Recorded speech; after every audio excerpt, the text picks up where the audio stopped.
1000 மிருகங்களோடு நின்றாலும் புலி தனித்து தெரியும். தனித்து நின்றாலும் 1000 மிருகங்களோடு நிற்கிற திமிரோடு அதான் புலி. அதான் புலி. பேரன்பிற்கினை தமிழ் சொந்தங்களுக்கு புரட்சிகர வணக்கம். தமிழ்நாட்டில் வாழக்கூடிய தமிழர்களுக்கு ஓர் அன்பான வேண்டுகோள். என்னடாது, தமிழ்நாட்டில் தமிழர்கள் மட்டும்தான் வாழறாங்களா? தெலுங்கர்கள் வாழறாங்க, எல்லாருமே. ஏன்னா தமிழ்நாடு வந்து அனைவர்களுக்குமான தேசமாயிருச்சு.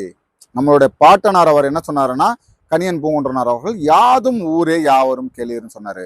அதனால இங்க இருந்து யார் வேணா வாழ்ந்துக்கலாம். தமிழ்நாடு ஒரு புறம்போக்கு நிலம், யார் வேணா ஆட்சி செய்யலாம். இங்க எதுக்கும் கட்டுப்பாடு கிடையாது.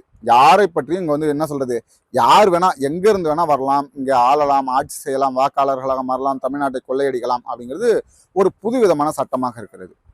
அதனாலதான் நான் தமிழர்களுக்கு மட்டும் சொல்றேன். ஏன்னால் தமிழர்கள் தான் இங்க அடிமையாக இருக்கிறார்கள், தமிழர்கள் தான் அதிகாரமற்று இருக்கிறார்கள்.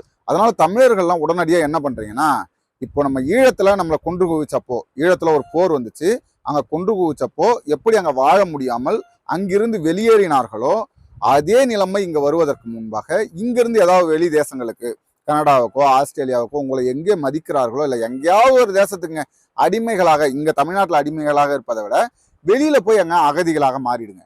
தமிழ்நாட்டில் இதுக்கப்புறம் வாழ முடியாது. வாழ்வதற்கான நிலமாக தமிழ் நிலம் இல்லை. அதாவது எப்படியெல்லாம் தமிழ்நாடு சூறையாடப்படுகிறது அப்படின்றத கண்கூட பார்த்துட்டு இருக்கோம். இப்போ அதன் உச்ச வரம்பாக இப்போ நம்ம வந்து என்னென்னவோ பண்ணி பார்த்தாங்க. கடைசியில இன்னைக்கு 6.5 லட்சம் பேரை, கிட்டத்தட்ட 7 லட்சம் பேரை வாக்காளர்களாக, அந்த வட மாநிலத்தவர்களை வாக்காளர்களாக தமிழ்நாடு அரசு அங்கீகரிக்க போகிறது. வாக்காளர் திருத்தத்துல கிட்டத்தட்ட 6.5 லட்சம் பேரை இங்க வந்து உறுதிப்படுத்தியிருக்காங்க வாக்காளர்களாக. அவர்கள் 6 லட்சம் பேரும் வட மாநிலத்தவர்கள். அவர்கள் மட்டும் இல்ல, இன்னும் 70 லட்சம் பேர் பட்டியலில் இருக்காங்க. 1.5 கோடி பேர் மொத்தமா வந்திருக்காங்க. இன்னும் அது நாளுக்கு நாள் பெருகிக்கிட்டே இருக்கு. ஒரு ரயில்வே ஸ்டேஷன் போங்களேன், இன்னைக்கு ரயில்வே ஸ்டேஷன் போனோம்னா அதுல வந்து இறங்குறவங்க பார்த்தா, அந்த ரயில்வே ஸ்டேஷன்ல இருந்து இறங்குபவர்கள் பெரும்பாலும் வட மாநிலத்தவர்களாக இருக்கிறாங்க. தமிழ்நாட்டில் எங்க வேணா போங்க, எந்த ஊருக்கு வேணா. இதுக்கு முன்னாடிலாம் சொன்னாங்க ஒரு சில பகுதிகளில் வட மாநிலத்தவர்கள் அதிகமாயிட்டாங்க. இல்ல, தமிழ்நாட்டின் அனைத்து பகுதிகளிலும் விவசாய வேலை செய்யறாங்க. விழுப்புரம் மாவட்டத்தில் செய்யறாங்க. நீங்க மற்ற மாவட்டம்லாம் கூட விடுங்க, விழுப்புரம் மாவட்டத்தில் விவசாய வேலையை வட மாநிலத்தவர்கள் செய்யறாங்க. நீங்க வந்து அது மட்டும் இல்ல, ஒரு ஹோட்டல் கடைக்கு போங்க, அங்க ஃப்ரைட் ரைஸ் போடுறவரு வட மாநிலத்தவராக இருக்கிறாரு, பரோட்டா மாஸ்டர் வட மாநிலத்தவராக இருக்காரு, கிளீன் பண்றவர் வட மாநிலத்த ஆளு. இன்னைக்கு அனைத்து வேலைகளிலும் ஒரு நிறுவனங்கள்ல போய் 20 பேர் வேலை செய்யறாங்க, 20 பேரும் வட மாநிலத்த ஆட்களாக இருக்கிறார்கள். உடல் உழைப்பை போடக்கூடிய அனைத்து வேலைகளையும் வட மாநிலத்தவர் தான் இருக்கிறாங்க. இங்க வந்து ஒரு குற்றச்சாட்டு இருக்குது, தமிழன் வந்து வேலை செய்ய தயங்குகிறான், தமிழன் வந்து வேலை செய்யறது இல்லைங்க. இப்ப தமிழர்கள் வேலை செய்யாததுனால என்ன ஆகுதுன்னா, இப்ப வட மாநிலத்தவரை நாங்க கொண்டு வர வேண்டியது இருக்கு. இப்ப சிக்கல் அது இல்லை. தமிழ்நாட்டில் தமிழன் இருக்கு. அப்ப நான் இருக்கேன்னா எனக்குன்னு ஒரு வீடு இருக்கு, எனக்கு குடும்பம் இருக்கு, என் பிள்ளைகள் இருக்காங்க. மொத்தமா ஒரு மனிதன் சராசரியாக வாழ்வதற்கு ஒரு நாளைக்கு 500 ரூபாயாவது குறைந்தபட்சம் தேவை. சரிங்களா? இது நான் எனக்குன்னு பேசல, அந்த உரிமையாளர்களுக்குன்னு பேசல, யாருக்காகவும் சொல்ல. ஒரு சராசரியா ஒரு மனிதன் தமிழ்நாட்டில் இன்னைக்கு ஒரு குடும்பம் நடத்தணும் அப்படின்னு சொன்னா 500 ரூபாய் தேவைப்படுகிறது. அப்போ மாதம் 15,000 ரூபாய் சம்பளம் தேவைப்படுது. ஆனால் வட மாநிலத்தவர்களை வச்சா 7,000 8,000 அவங்க வேலையை முடிச்சிடலாம் அப்படிங்கிற நோக்கத்திற்காக முதலாளிகள் அவர்களை கையில் எடுக்கிறாங்க. இது எவ்வளவு பெரிய ஆபத்து. அதனால் அங்கிருக்கப்படக்கூடிய தமிழர்கள் வெளியேற்றப்படுகிறார்கள். தமிழர்கள் வாழ்வாதாரம் மட்டும் இருக்காங்க. யாரும் வேலை செய்யலாம் தயங்கலை. தமிழ்நாட்டில் ஆரம்பத்துல இருந்தே எல்லாம் வட மாநிலத்தவர்கள் தான் வேலை செஞ்சாங்க. தமிழன் முழுக்க முழுக்க வேலை செய்யாம சுற்றி கிடந்தான், உழைக்க சோம்பேறித்தனப்படுகிறான்றதெல்லாம் பொய். அவருடைய வேலை சுரண்டப்படுகிறது. 7,000 சம்பளம் கொடுக்குறேன், 8,000 சம்பளம் கொடுக்குறேன், அவங்களை வச்சு நான் வேலை வாங்கிக்குவேன், உனக்கு 15,000 சம்பளம் கொடுக்க முடியாதுன்னு தமிழர்கள் அங்கிருந்து துரத்தப்படுறாங்க. இதனால வேலை வாய்ப்பு இழக்கிறது. வேலை வாய்ப்பை இழந்ததோடு நிற்கல தலைவா, இப்போ அவர்கள் அதிகாரத்திற்கு வரப்போகிறார்கள். நல்லா கேட்டுங்க, தமிழ்நாட்டு வாக்குகளில் 10%, கிட்டத்தட்ட 70 லட்சம் பேர் வட மாநிலத்தவர்கள் சேர போறாங்க. இப்போ 10% வெற்றியை நிர்ணயிக்கும். நல்லா யோசிச்சு பாருங்க. இன்னைக்கு 8% இருக்கக்கூடிய சீமான், இன்னைக்கு கையில 8% வச்சிருக்கக்கூடிய சீமான் சொல்வதை அரசு கேட்கிறது. அவர் வந்து ஒரு பிரச்சனைனா போய் போராடுறாரு. இப்போ அவங்ககிட்ட 10% வாக்கு அவங்ககிட்ட இருக்குன்னு வச்சுக்கோங்களேன், திமுக அவனிடம் கையேந்தும்.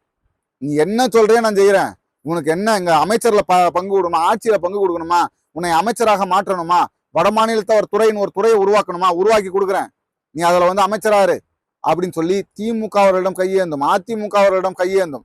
பாஜக நினைத்ததை தமிழ்நாட்டில் சாதிக்கும். பாஜக நேரா வரப்பாக்குது. தமிழ்நாட்டில் வந்து பாஜகவை உள்ள விட மாட்டோம்னு அடிச்சு துரத்துறோம். ஆனா அது ரயில் வழியா வந்து இறங்கிருச்சுன்றது நமக்கு தெரியல. அவன் நேரடியா சண்டை போட்டு பார்க்கலாம், சண்டை போட முடியல. அவன் என்ன பண்றான், ரயில்ல ஏத்திட்டு வந்து இறக்கிட்டான். மொத்தமா டேய் நான் வந்து உங்ககிட்ட வாக்கு கேட்டதானே எனக்கு போட மாட்டேன், நான் நேராக எங்க ஆளுங்களை வச்சா வாக்கு வாங்கிக்கிறேன், வடமாநிலத்தவர்களை வைத்தே வாக்கு வாங்கிக்கிறேன், அவனை வாக்காளர்களாக மாற்றி விட்டுறேன், ஒரே நாடு ஒரே தேர்தல் திட்டம் அப்படின்லாம் உருட்டினது வேலைக்கு ஆகலை. அதனால என்ன பண்றது, ஒரே நாடு என் நாட்டில் எல்லாரையும் கொண்டு போய் நான் வந்து விதைச்சி விட்டுறேன்.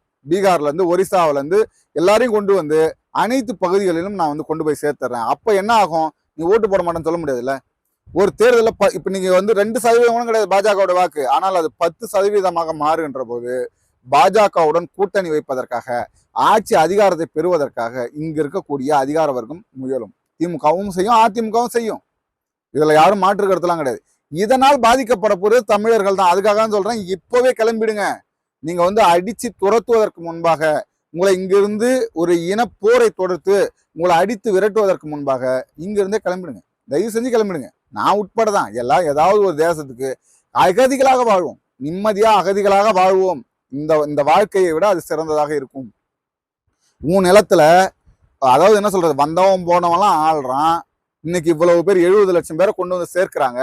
அதை தடுத்து நிறுத்த துப்பு இல்லாத அரசுகிட்ட நீ வாழ்ந்துகிட்டு இருக்க. அவன் உனக்கானவன் இல்லைன்றதை உணரல. தமிழனுக்கு ஒரு முகமூடி போடப்பட்டிருக்கு. அவன் வந்து தமிழன் என்பதை உணர்வதற்கு நீண்ட காலமாக மாறுது. இப்போ வந்து நான் வந்து திராவிடன், திமுக, திராவிட வழி, திராவிட வம்சம், திராவிட இனம், திராவிட நிலம், திராவிட நாடு இல்லாத ஒரு கற்பனையை உருவாக்கி அந்த கற்பனைக்குள்ள உன்னை வாழ வச்சுட்டு இருக்கான். நீ டாஸ்மாக திறந்தா குடிச்சிட்டு நீ என்ன சொல்றது, உனக்கு என்ன நடக்கிறது என்றே தெரியாம இருக்கிற. உன்னை கடைசி வரை அடிமையாகவே இந்த அரசு பயன்படுத்துகிறது. அது தொடரும். இன்னும் இங்க வந்து உனக்கு வேலை இல்லடான்னுவான். இப்பவே ஆரம்பிச்சிட்டான். ஒவ்வொரு இடத்திலும் தமிழர்கள், திருப்பூர்ல எல்லாம் தமிழர்கள் பேச முடியல. நிறுவனங்கள்ல இருந்து அடிச்சு துரத்தப்படுகிறார்கள். நீ என்னடா அங்க பேசுற அப்படின்னு சொல்லி காவல்துறையை அடிக்கிறான் வடமாநிலத்தவன். கேள்வி கேட்க ஆள் இல்லை. இது தொடரும். இன்னைக்கு அதற்கான அச்சாரமாக அதிகாரப்பூர்வமாக 6.5 லட்சம் பேர் சேர்க்கப்படுகிறார்கள். இன்னும் 70 லட்சம் பேர் தமிழ்நாடு வாக்காளர் பட்டியலில் சேர தயாராக இருக்கிறார்கள். மற்ற மாநிலங்கள்லாம் போங்களேன், தமிழ்நாட்டில் மட்டும்தான் இது நடக்குதுன்னா தமிழ்நாட்டில் மட்டும்தான் நடக்குது. நீங்க வந்து போங்க, கேரளாவில் போங்க, கர்நாடகாவில் போங்க, அங்கெல்லாம் 15 ஆண்டுகள் அவன் இந்த நிலத்துல வாழ்ந்திருக்கணும். இந்த நிலத்துல அவன் 15 ஆண்டுகள் வாழ்ந்தால் மட்டும்தான் அவனுக்கு வாக்குரிமை கொடுக்கணும். ஆனா நம்ம என்ன பண்றோம், ஓராண்டு நீ வந்தேன்னா வரும்போதே வாப்பா, உனக்கு ரேஷன் கார்டு வேணுமா, ஓட்டர் ஐடி வேணுமா, வாக்காளர் என்ன வேணும் வாங்கிக்கோ. தமிழ்நாடு புறம்போக்கு நிலம். ஒரு விடயத்தை மட்டும் நாங்கள் வந்து நம்ம மன்னன் அவர்கள் சொன்னதை சொல்றேன். யாதும் ஊரே யாவரும் கேள்வின்னு சொன்னார். அதுக்கு நம்ம தவறான ஒரு அர்த்தத்தை புரிஞ்சு வச்சுக்கிட்டு யார் வேணா அங்க வாங்க, இது உங்க நிலம், அது அப்படி இல்லை. யாதும் ஊரே, இருக்கிற அனைத்து ஊர்களும் என்னுடைய ஊர். கர்நாடகாவும் என்னுடைய ஊர், ஆந்திராவும் என்னுடைய ஊர், ஏன் அமெரிக்கா, ஐரோப்பா அனைத்து தேசங்களும் யாதும் ஊரே, இருக்கக்கூடிய அனைத்து ஊரும் என்னுடைய ஊருன்னு சொல்லிதான் கணியன் பூங்குன்றன் அவர்கள் சொன்னாரு. ஆனா அனைவரும் என்ன சொல்றாங்க, எல்லாரும் வாங்க தமிழ்நாடு உங்க ஊரு, தமிழ்நாடு மட்டும் அனைவர்களுக்குமான ஊரு. இது ஒரு புறம்போக்கு நிலமா மாறிடுச்சு.